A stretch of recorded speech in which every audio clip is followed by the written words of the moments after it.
The stone door opens inward. The boy steps through first, carrying the bronze bucket with both hands. Eleanor, Evelyn, and Evelyn follow at a distance. The chamber beyond is wide, round, and wet. Water runs through grooves in the floor toward the center, where bronze chains hang from the ceiling in heavy loops. Some are fixed tight into the walls. Others lie broken across the stone. The boy walks to the middle of the chamber and places the bucket down. "It is here," he says calmly. Then, something moves in the dark. A mass rises from the far side of the chamber. Huge, pale, shapeless at first. Then the faces appear. 4 of them, pressed into one swollen body. One smiles with split lips. One weeps without tears. One snarls, teeth grinding against teeth. One hangs blank and loose, staring at nothing. All 4 mouths breathe at different speeds. The smell in the room thickens. Evelyn whispers, "No." The boy nudges the bucket forward with his foot. "It gets thirsty." The smiling face turns toward him. A long, wet tongue drags across the stone and curls around the bucket. The water disappears in one pull. Eleanor grabs the boy's sleeve. "You need to leave." He looks confused. "But I brought the water." "Now." Evelyn pulls him back toward the door. The creature notices. All 4 faces shift at once.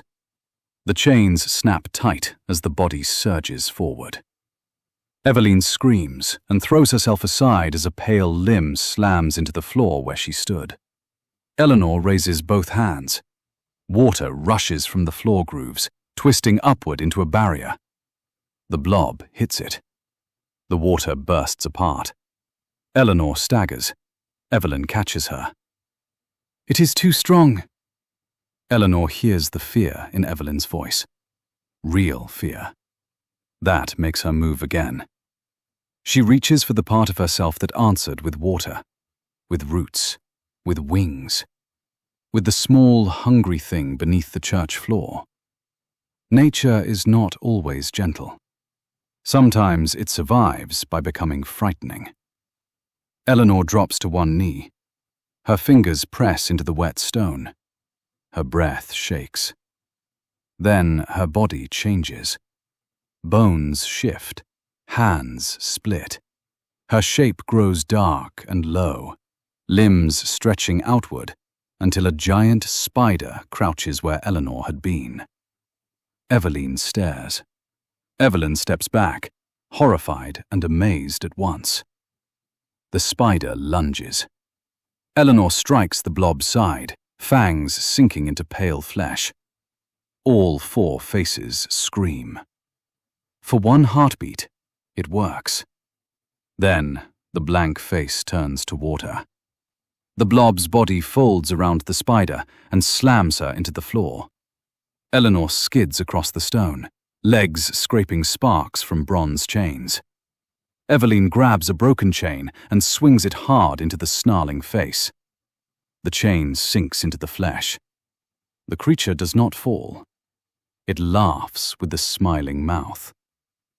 Evelyn pulls the boy behind her and reaches for Eleanor, but the chamber floor ripples beneath them. A limb rises from the wet stone and strikes Evelyn across the side. She hits the wall and drops, gasping. Evelyn screams her name. Eleanor forces herself up, spider legs trembling. The blob pulls against its chains again. One anchor tears free from the wall, then another. The chamber shakes. The 4 faces turn toward them together. For the first time, Evelyn does not look comforted by anything in the blue city. She looks small. The boy whispers from behind her, "It was never this hungry before." The last chain snaps. The blob comes forward. Eleanor throws herself between it and Evelyn, still trapped in the shape of the spider. Her legs scrape against stone. Her body shakes from the effort of standing. Evelyn tries to rise, but pain folds her back against the wall. The boy curls behind Evelyn, clutching the empty bucket to his chest.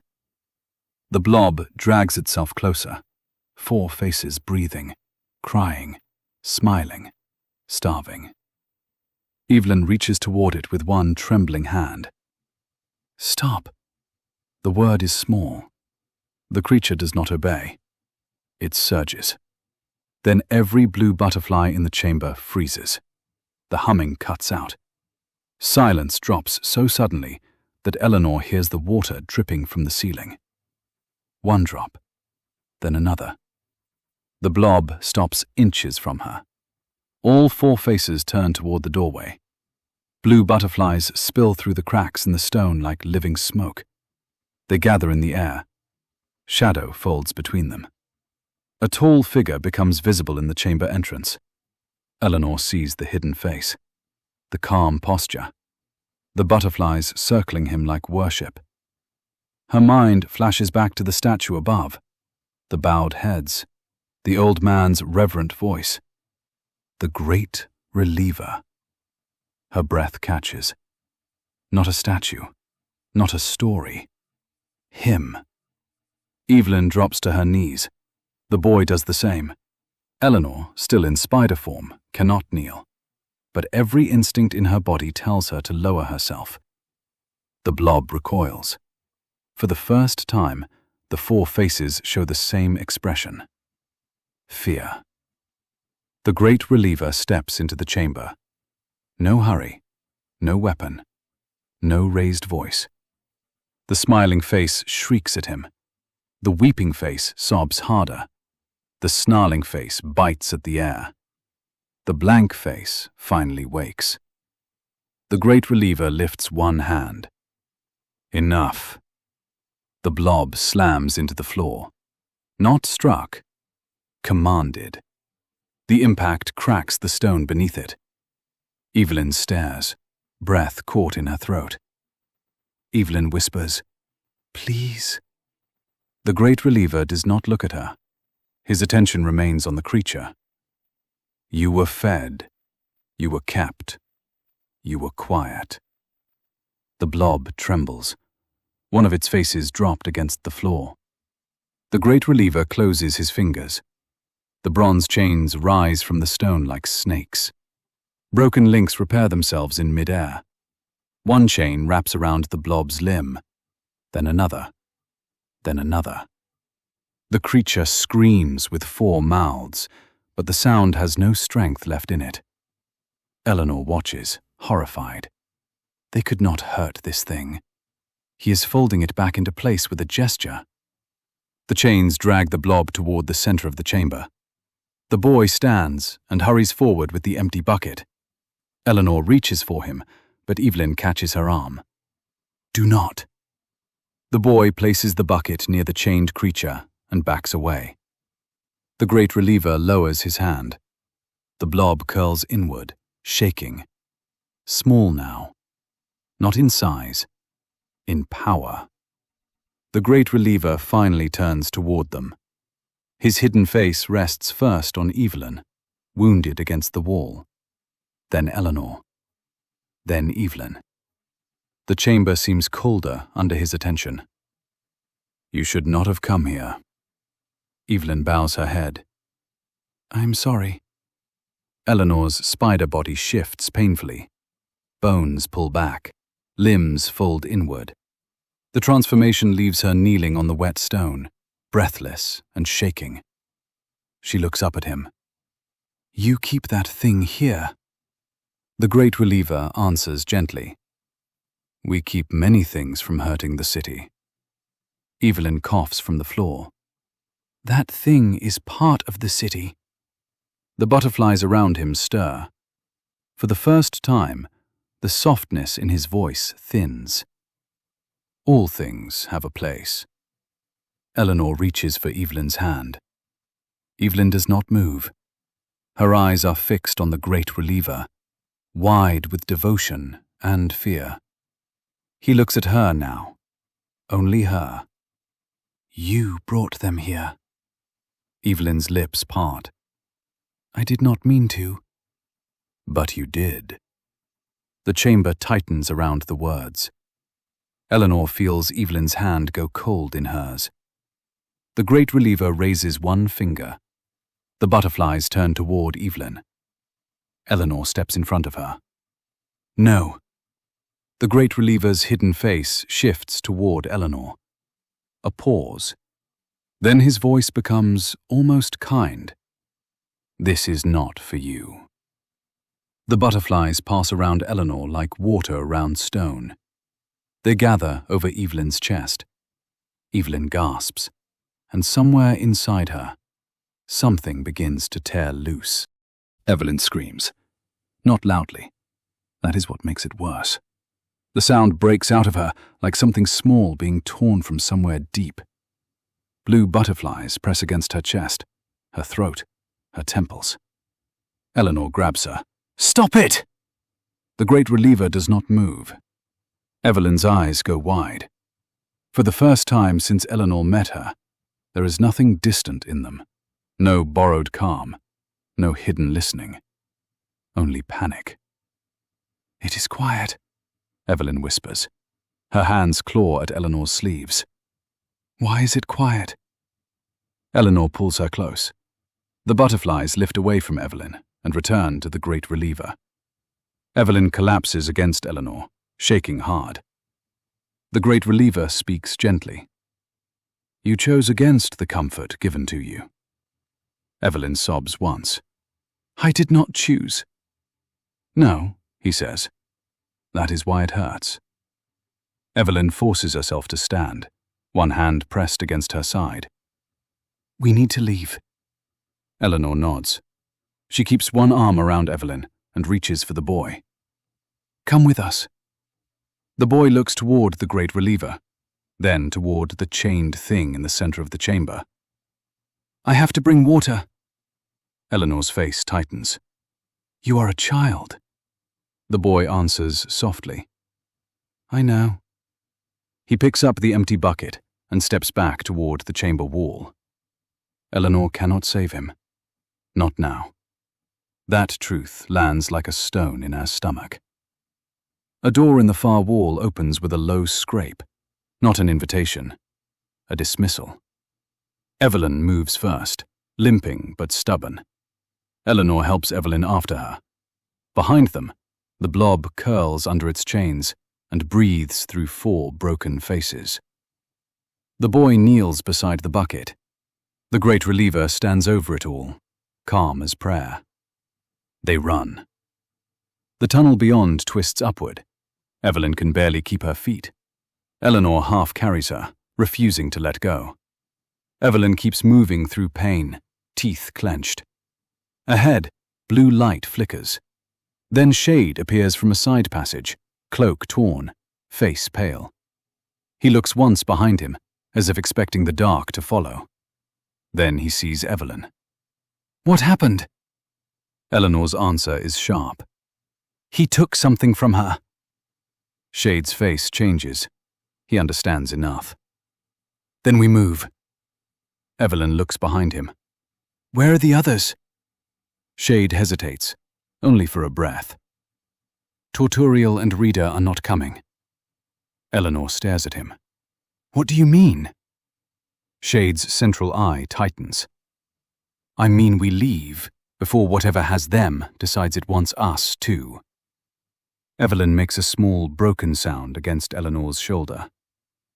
Denarian appears at the tunnel bend ahead, a blue-bound book clutched against her chest. There you are. Then she sees the group, the blood, the fear, Evelyn, and the missing space where Torturial should be. Her expression sharpens. Where is he? No one answers fast enough. Denarian's grip tightens around the book.